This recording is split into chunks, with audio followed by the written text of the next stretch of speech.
তো তোমরা অনেকেই জানতে চেয়েছো যে শুটিং ব্লগ তো ছাড়ো ছাড়ো, কিন্তু তোমরা কি শুটিংয়ের মধ্যে সকাল থেকে রাত হয়ে যাচ্ছে, শ্যুট করছো কিন্তু শুটিংয়ের মধ্যে খাওয়া দাওয়া করো না? তো আজকে তোমাদের দেখাবো আহ, আমাদের শুটিংয়ে লাঞ্চ টাইমে আমরা কী কী খাই।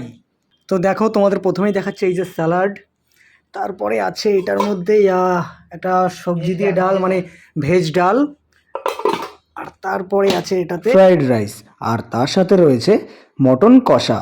এবার আমরা সবাই বসে পড়েছি, যারা যারা ইউনিটে কাজ করি খাবার খাওয়ার জন্য।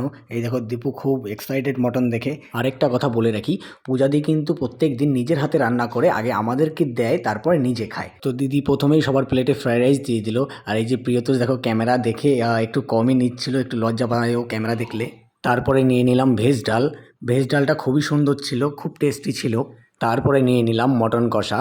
আর মটন কষার তো কোনো তুলনাই হয় না, দেখতেও খুব সুন্দর আর খেতে তো তার থেকেও বেশি সুন্দর। দুপুরে লাঞ্চ তো কমপ্লিট হয়ে গেল, তারপরে একটু কাজ করে নিলাম। আর সন্ধ্যা হতেই চলে আসলো আমাদের স্ন্যাক্সে ছিল আজকে খুব গরম পড়েছিল, সেই কারণে একটু জুস ছিল, আর তার সাথে ছিল গরম গরম চিকেন পকোড়া। চিকেন পকোড়াটা কিন্তু জেঠিমা বানিয়েছে, মানে পূজাদির মা বানিয়েছে, সেটাও খুব সুন্দর ছিল। তো আমাদের খাওয়া দাওয়া কমপ্লিট, আর আশা করি তোমরা তোমাদের কোশ্চেনের অ্যান্সার পেয়ে গেছো। আর তোমরা কী কী ধরনের ব্লগ দেখতে চাও, কী কী ধরনের ভিডিও দেখতে চাও, অবশ্যই কমেন্ট করে জানিও। আর দেখা হচ্ছে পরের ভিডিওতে।